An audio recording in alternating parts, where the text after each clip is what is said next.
একজন কালো কুৎসিত মানুষ ছিলেন, গোলামের বাচ্চা গোলাম ছিলেন। এতটা মূর্খ ছিলেন নিজের নামটাও লিখতে পারতো না। এতটা গরিব ছিল, দুনিয়াতে এক ফোঁটা জায়গা জমির মালিক ছিল না।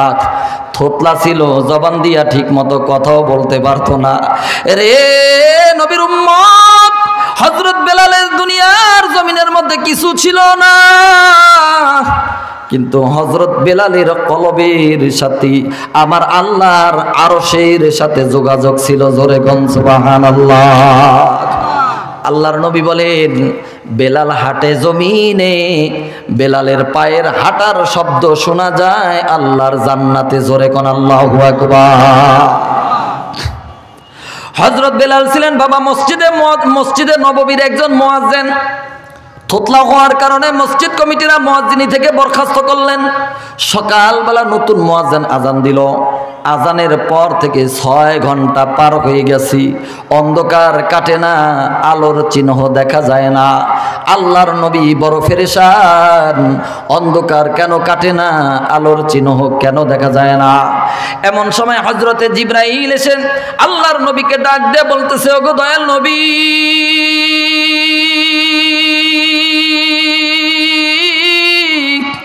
আপনার মসজিদে এখনো কেন ফজরের আজান হয় নাই?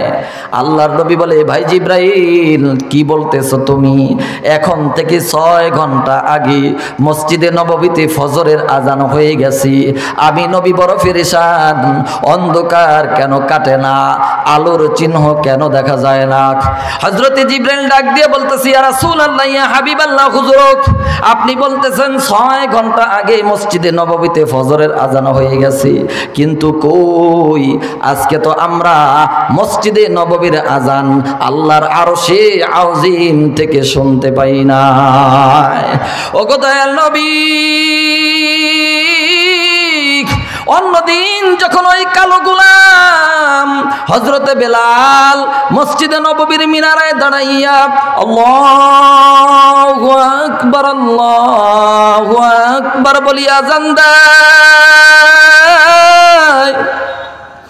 হযরত বেলালের কণ্ঠের আওয়াজ আল্লাহর 7 আসমান ভেদ করে আরশে আযীমে পৌঁছাইয়া যায়।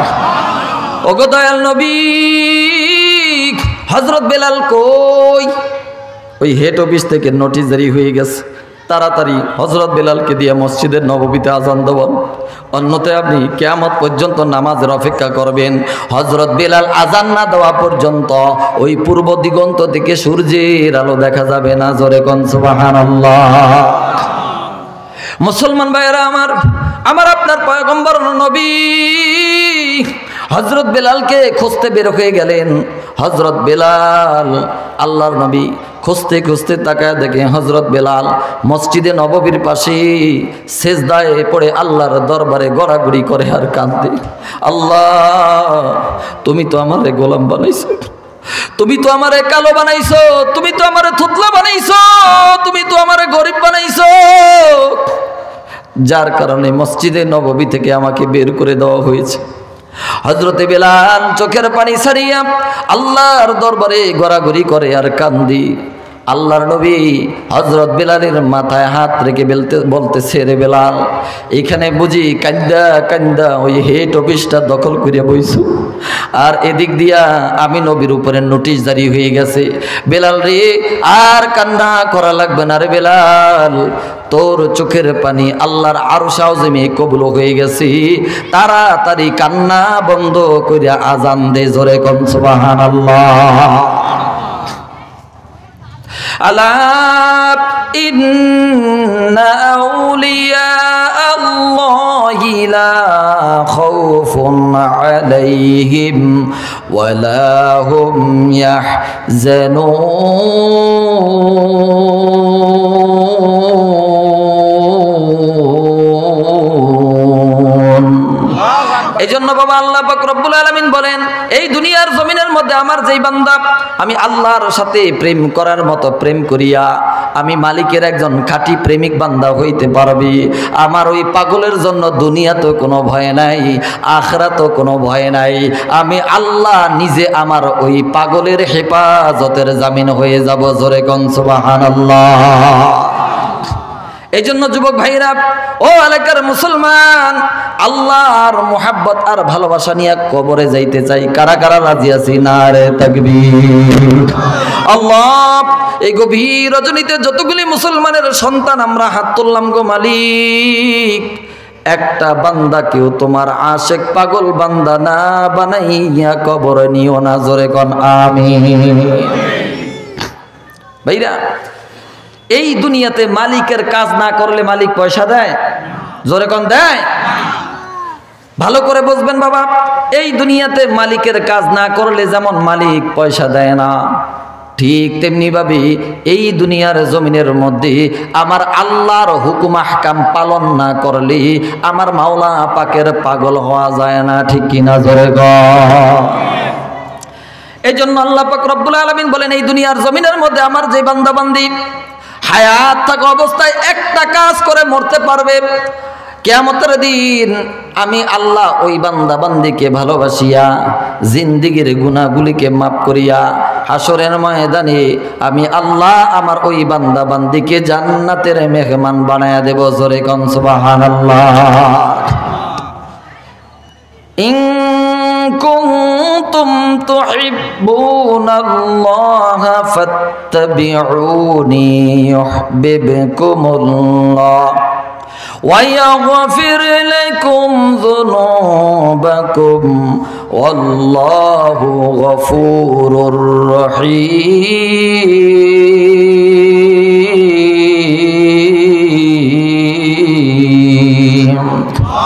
আল্লাহ পাক রব্বুল আলামিন বলেন, ও আমার বান্দা বান্দিরা, যদি দুনিয়ার জমিনের মধ্যে আমি আল্লাহর মুহাব্বত আর ভালোবাসা নিয়ে কবর যাইতে চাও, হায়াত থাকা অবস্থায় একটা কাজ তোমাদেরকে করতে হবে। সেই কাজটা হলো দুনিয়ার জমিনের মধ্যে ফাত্তাবিউনি, আমার বিশ্ব নবীকে জীবনের চাইতে বেশি ভালোবাসতে হবে, আমার নবীর অনুসরণ অনুকরণ করে চলতে হবে। যদি তোমরা দুনিয়ার জমিনের মধ্যে আমার নবীকে জীবনের চাইতে বেশি ভালোবাসতে পারো, আমার নবীর অনুসরণ অনুকরণ করে মরতে পারো, আমি আল্লাহ তোমাদেরকে দুইটা পুরস্কার দান করব। কয়টা? জোরে কর। এক নম্বর পুরস্কার ইউহিব্বুকুমুল্লাহ। আরে এই দুনিয়ার জমিনের মধ্যে আমার বিশ্ব নবীকে জীবনের চাইতে বেশি ভালোবাসার কারণে আমি আল্লাহ নিজে তোমাকে ভালোবাসবো। জোরে কোন সুবহানাল্লাহ। ويغفر لكم ذنوبكم والله غفور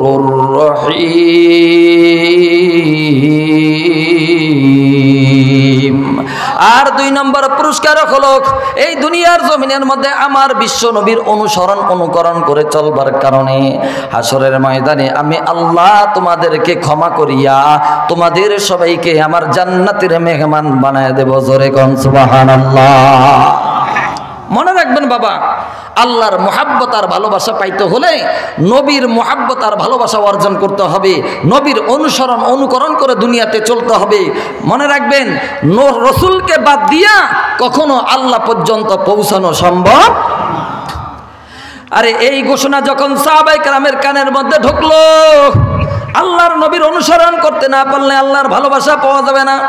সেদিন থেকে সাহাবায়ে কেরাম আল্লাহর নবীর জন্য বাবা এমন পাগল হইলেন যে আল্লাহর নবী জবান দিয়া কোনো কথা বলতে দেরি, সাহাবায়ে কেরাম আল্লাহর নবীর হুকুম নিজের জীবন দিয়া পালন করতে দেরি হইতো না। জোরে কোন সুবহানাল্লাহ। কেমন পাগল ছিলেন সাহাবায়ে কেরাম নবীর জন্য, আর আমরা বর্তমান দুনিয়ায় নবীর উম্মত নবীর জন্য কেমন পাগল। সাহাবীদের জীবনের সাথে একটু মিলান। তাবুকের যুদ্ধে আল্লাহ রসুল ঘোষণা করলেন, ও আমার সাহাবীরা, ইসলামের খেদমত করার জন্য আমি নবীর মুহাব্বতে তোমাদের যার যেরকম সমর্থ আছে দান করো। সাহাবায়ে কেরাম দান করতেছেন। এমন সময় খলিফাতুল মুসলিমিন হযরত ওমর মনে মনে চিন্তা করতেছি, আমি আজ পর্যন্ত আমলের প্রতিযোগিতা করিয়া আমার ভাই আবু বকরের সাথে কোনোদিন পারি নাই। সুবহানাল্লাহ। জোরে বল। আজকের এই যুদ্ধে আমি এত পরিমাণে সম্পদ দান করব যেন আবু বকর ফেল হয়ে যায়। এই নিয়ত করিয়া হযরত ওমর বাড়িতে যাইয়া তার সম্পদগুলোকে 2 ভাগ করলেন। 1 ভাগ বাড়িওয়ালাদেরকে দিলেন, আরেক ভাগ ইসলামের জন্য নবীর মহাব্বতে দান করে দিলেন। আল্লাহর নবী ডাক দেখো, ওমর বাড়িওয়ালাদের জন্য কি রেখে এসেছো?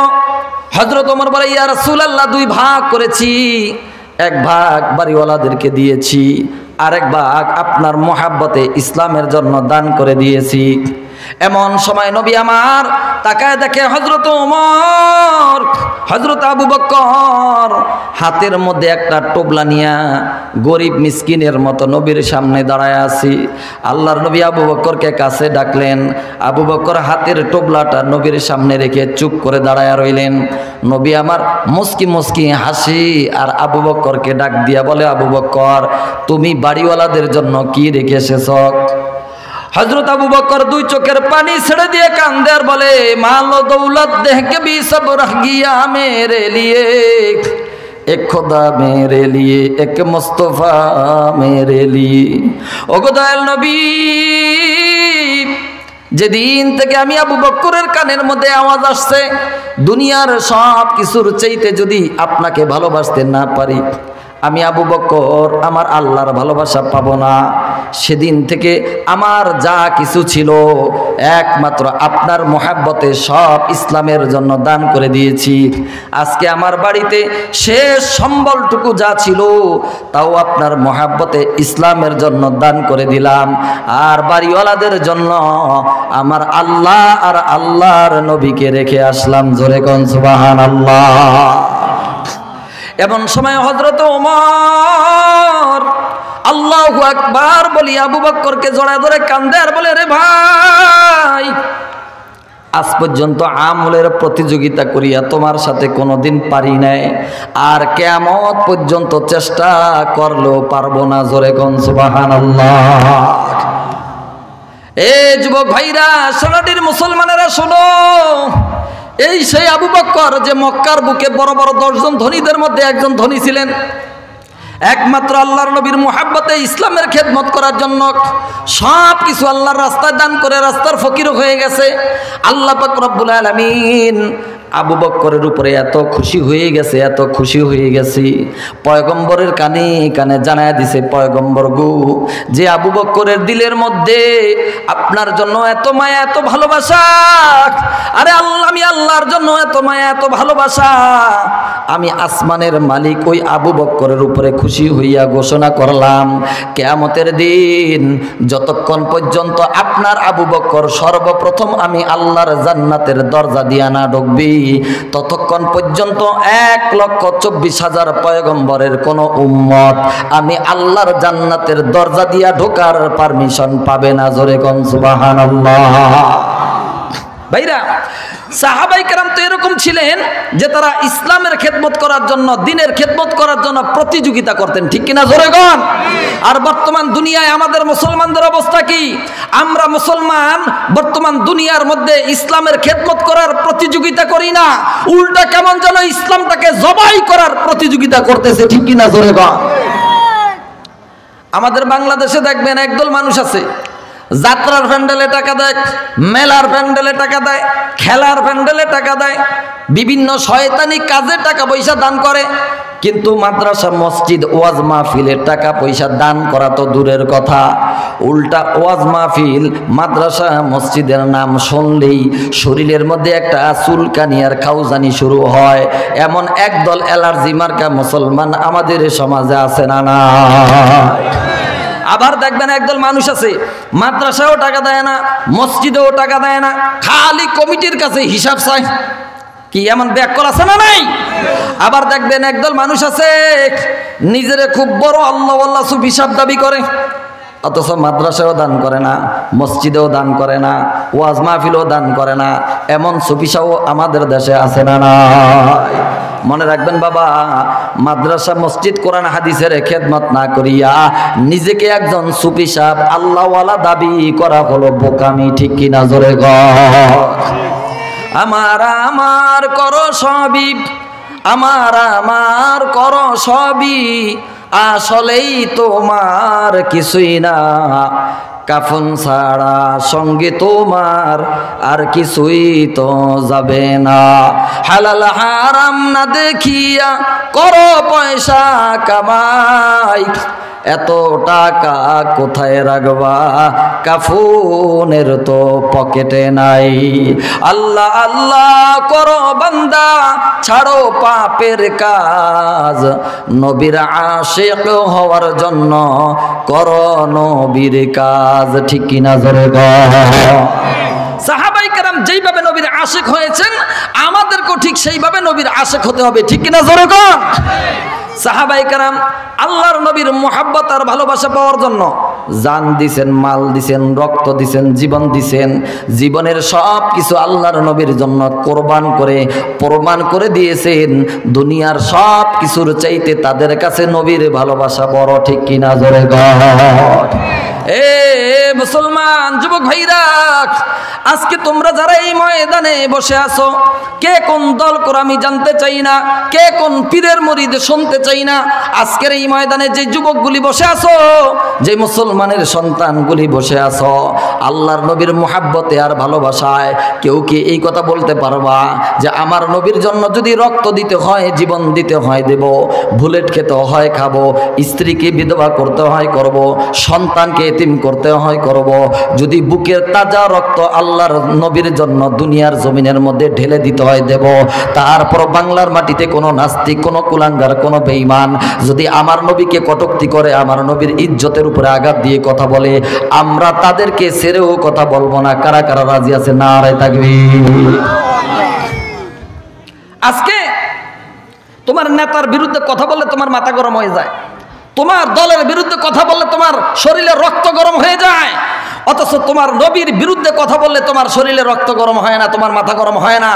মনে রাখবা মুসলমান, তুমি 5 ওয়াক্ত নামাজ পড়ে নামাজি হইতে পারো, তুমি 100 বার হজ করে হাজি হইতে পারো, আল্লাহর নবীর বিরুদ্ধে যারা কথা বলে, নবীর দুশমনের বিরুদ্ধে প্রতিবাদ না করা পর্যন্ত আল্লাহর নবীর খাঁটি উম্মত হয়ে তুমি মরতে পারবা না। ঠিক কিনা জোরে কও।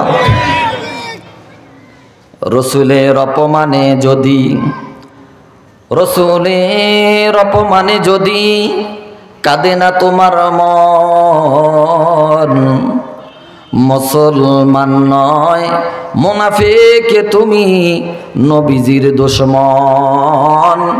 মুসলমান নয় মুনাফিক তুমি, রসুলের দুশমন। ঠিক কিনা জোরে গো। সোনার মদিনা বহু দূরি, কিন্তু মদিনাওয়ালা আমার অন্তরে। ঠিক কিনা জোরে গন। সোনার মদিনা বহু দূরে, প্রাণের মদিনা বহু দূরে, কিন্তু মদিনাওয়ালা আমার অন্তরে, কিন্তু মদিনাওয়ালা আমার অন্তরে। আমার অন্তর জুড়ে মদিনা আছে রে, অন্তর জুড়ে মদিনা আছে রে, ওই মদিনায় কবে যাব মন মানে না রে। সোনার মদিনা বহু দূরে, প্রাণের মদিনা বহু দূরে, কিন্তু মদিনাওয়ালা আমার অন্তরে, কিন্তু মদিনাওয়ালা আমার অন্তরে। যে গিয়েছে একবার সোনার মদিনা, তার মনে আর কোনো দুঃখ রইল না রে, তার মনে আর কোনো দুঃখ রইল না। আমার অন্তর জুড়ে মদিনা আছে রে, অন্তর জুড়ে মদিনা আছে রে, মদিনা মদিনা বলে জিকির করে রে। সোনার মদিনা বহু দূরে, প্রাণের মদিনা বহু দূরে, কিন্তু মদিনাওয়ালা আমার অন্তরে। ঠিক কিনা জোরে গো। নবীর একজন আশেক সাহাবী, নাম তার আসওয়াদ। কি নাম বাবা? এই জোরে কান, কি নাম? এক বর্ণনায় আছে সাদ সালামি, আর আরেক বর্ণনায় আছে হযরত বুরাইদা। ডাক নাম ছিল আসওয়াদ। ডাক নাম কি? এই জোরে কান, ডাক নাম কি? আসওয়াদ শাব্দিক অর্থ হলো কালো। এই সাহাবীর গায়ের রঙও ছিল কালো, একেবারে জম্মের কালো। বাবা আসওয়াদ দেখতে কালো ছিল, চেহারা ভালো ছিল না, কিন্তু আসওয়াদ ছিলেন আমার আপনার নবীর একজন খাদেম। সুবহানাল্লাহ বলবেন না? নবীর খেদমত করতেছে, আসওয়াদ নবীর খেদমত করতেছে। আল্লাহর নবী মুস্কি মুস্কি তাকায় আর আসওয়াদকে ডাক দিয়ে কয়, কিরে আসওয়াদ, বয়স তো বেশি হয়ে যাইতেছে, বিয়ে শাদী করবি টরবি না? আসওয়াদ কয়, হুজুর আমার যে চেহারা, আমারে দেখলে মাইয়ারা পছন্দ করবে কি হুজুর, গটকি তো আমারে পছন্দ করে না।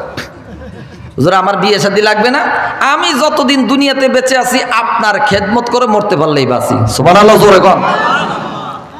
নবীজি ডাক দিয়ে কয়, আসওয়াদ তোর চেহারা ভালো না, এই জন্য বিয়ে শাদী করতে পারো না, ঘটকও পছন্দ করে না। আসওয়াদ রে, আমি নবী যদি নিজে তোর বিয়ের ঘটকালি করি তাহলে কেমন হয়? আল্লাহু আকবার, জোরে কন আল্লাহু আকবার। এই কথা শোনার সাথে সাথে আসওয়াদ খুশিতে একটা লাফ মেরে বলতেছে, আরে স্বয়ং আল্লাহর নবী, আমি আসওয়াদের বিয়ের ঘটকালি করবি, এর চাইতে আনন্দের বিষয়, খুশির বিষয় আমি আসওয়াদের জন্য আর কিছু হইতে পারে না। জোরে কোন সুবহানাল্লাহ। নবীজি একটা চিঠি লেখছেন। বলেন কি লেখছেন? চিঠি লিখে আসওয়াদের হাতে দিয়ে বলতেছে, আসওয়াদ যাও, মদিনার একজন ধনী ব্যক্তি আছে, আমির, নাম আমির ইবনে ওহাব। কি নাম? অনেক বড় ধনী, অনেক বড় নেতা। যাও, আমার এই চিঠি ওই মদিনার বাদশা আমির ইবনে ওহাবের হাতে নিয়ে পৌঁছে দাও। মুসলমান ভাইয়েরা আমার, এই মদিনার বাদশা আমির ইবনে ওহাব, তার একটা মাত্র কন্যা, একটা মাত্র মেয়ে, এত সুন্দরী, এত রূপসী যে এর চাইতে সুন্দরী আর রূপসী মদিনার মধ্যে আর কোনো নারী নাই।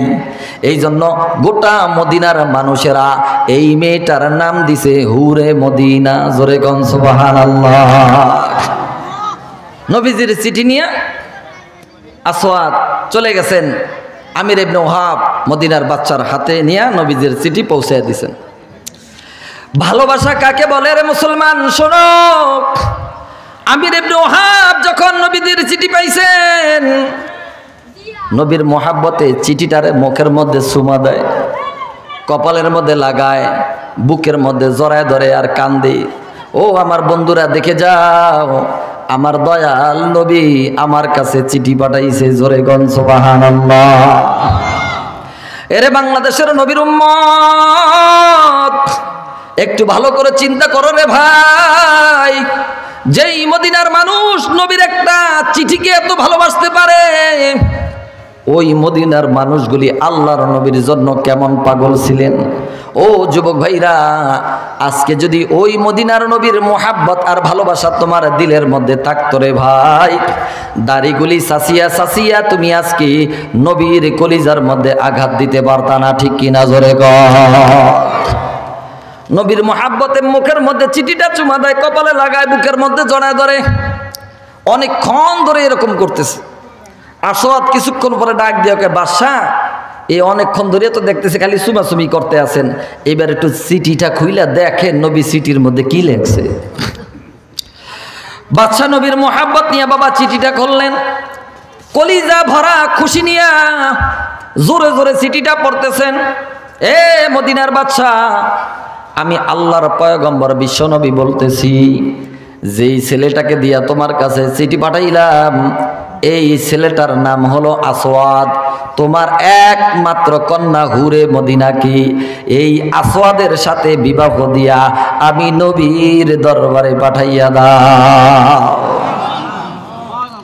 চিঠি পড়ার সাথে সাথে বাদশার চেহারার ভিতরে এখন আর সেই আনন্দ আর হাসি নাই, মুখটা মলিন হয়ে গেছে, চেহারাটা কালো হয়ে গেছে, মনটা খারাপ হয়ে গেছে। হায় হায়, আমার যে মেয়েটাকে বিবাহ করার জন্য এই দেশের কত নেতার ধনীর ছেলেরা পাগল, আমি তাদের কাছে মেয়ে বিবাহ দেই না, আর আমার মেয়েটাকে আল্লাহর নবী কার সাথে বিবাহ দেওয়ার প্রস্তাব দিলেন? আমার সামনে যেটা দাঁড়ায় আছে এটা কি মানুষ নাকি ওই আকাশের কালাচান? মনটা খারাপ হয়ে গেছে, মুখটা মলিন হয়ে গেছে, ওরই কথা। কারণ প্রত্যেকটা বাবা মাই তো চায় যে তার একটা সুন্দরী মেয়েকে একটা ভালো ছেলের হাতে তুলে দিতে, কথা কোন ঠিক যাবে ঠিক। আর এই বেটা তো বাচ্চা মানুষ, ধনী মানুষ, এই বেটার মন খারাপ না হয়ে পারে, কথা কোন পারে। মুখটা মলিন হয়ে গেছে, চেহারাটা কালো হয়ে গেছে। আসওয়াদ বাচ্চার চেহারার দিকে একবার তাকায়, নিচের দিকে একবার তাকায়, মিটমিট করে তাকায়, আর মনে মনে চিন্তা করেন না কাম হইবে না, আমার বিয়ে শাদী করা লাগবে না, আমি যে দিক দিয়ে আইছি ওদিক দিয়ে ফিরে যাই। এই চিন্তা করিয়া বাবা আসওয়াদ যখন বাদশার দরবার ছাড়িয়া এক পা দু পা করে পিছনের দিকে হাঁটা শুরু করলো, এমন সময় ওই বাদশার মেয়ে হুরে মদিনা জালানার পাশে দাঁড়াইয়া বাবার জবান থেকে চিঠি পড়ার আওয়াজ শুনে ফেলেছে। আসওয়াদ যখন রওনা করলো, এমন সময় হুরে মদিনা দরজাটা খুলিয়া পিছন থেকে আসওয়াদকে ডাক দিয়ে বলতে লাগলেন, আসওয়াদ দাঁড়াও, যাইও না রে আসওয়াদ দাঁড়াও।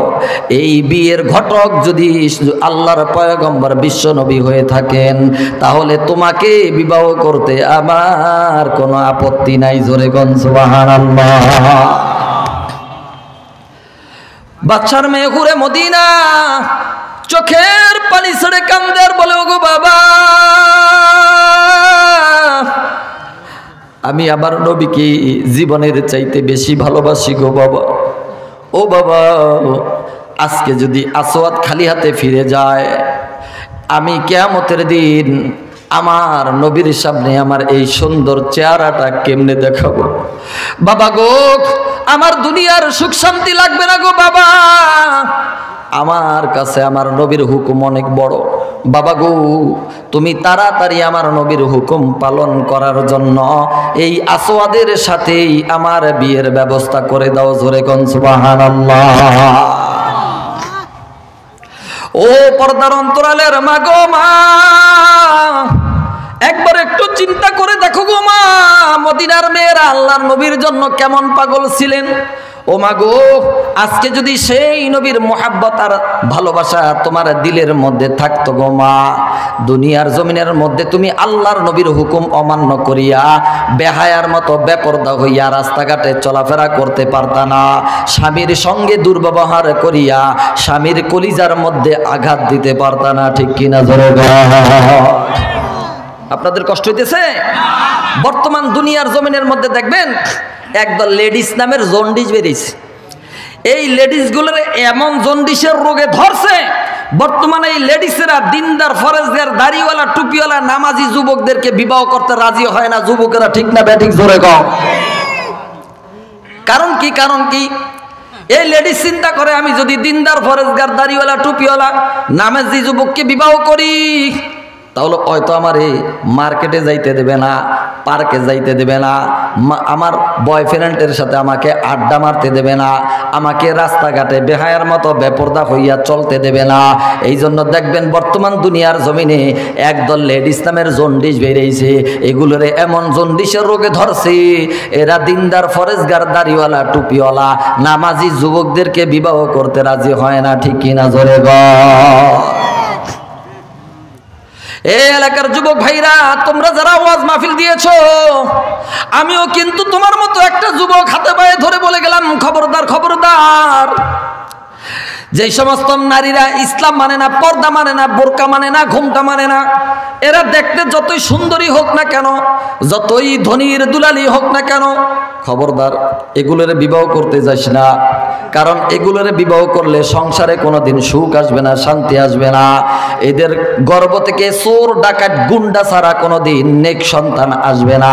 কারণ বাবা, পচা মুরগির ডিম থেকে যেমন বাচ্চা আশা করা যায় না, বেহায়া বেপরদা নারীর গর্ভ থেকে কোনোদিন নেক সন্তানের আশা করা যায় না, ঠিক কিনা? জোরে গো। আর এরা স্বামীর খেদমত করা তো দূরের কথা, উল্টা স্বামীকেই তার খেদমত করা লাগবে, ঠিক কিনা? জোরে গো। আর যে সমস্ত নারীরা ইসলাম মানে, পর্দা মানে, বোরকা মানে, ঘুমটা মানে, দেখতে যতই কালো হোক না কেন, যতই গরিবের মেয়ে হোক না কেন, এদেরকে বিবাহ করলে সংসারে সুখ আসবে, শান্তি আসবে। এদের গর্ভ থেকে আমার আল্লাহ আব্দুল কাদের জিলানি, হোসাইন আহমদ মাদানি, রশিদ আহমদ গাঙ্গুহি, ওই সেনাটির আল্লাহর ওলি আল্লামা হজরত মুজিবুর রহমান সাহিব রহমতুল্লাহি আলাইহির মতো এরকম বড় বড় আল্লাহর ওলি দান করবে, ঠিক কিনা জোরে গো। আর এরা স্বামীর নাফরমানি করা তো দূরের কথা, উল্টা যায় নামাজের উপরে বসিয়া আল্লাহর দরবারে নিজের স্বামীর জন্য নেক হায়াতের দোয়া করতে থাকবে, ঠিক কিনা জোরে গো। আগের যুগে পেপার পত্রিকায় পড়ছি নারী নির্যাতন, আর বর্তমান যুগে পেপার পত্রিকায় পড়ি কত কয় না। যেই নারীরা কলিজা ভরা দরদ নিয়ে স্বামীর খেদমত করত, আজকে দেখবেন সেই নারীরা সমান অধিকারের স্লোগান পাইয়া স্বামীর সাথে এমন দুর্ব্যবহার করে। অনেক জায়গায় শোনা যায় স্ত্রীর দুর্ব্যবহার সহ্য করতে না পেরে স্বামী আত্মহত্যা করছে। কি কথা কন না? এজন্য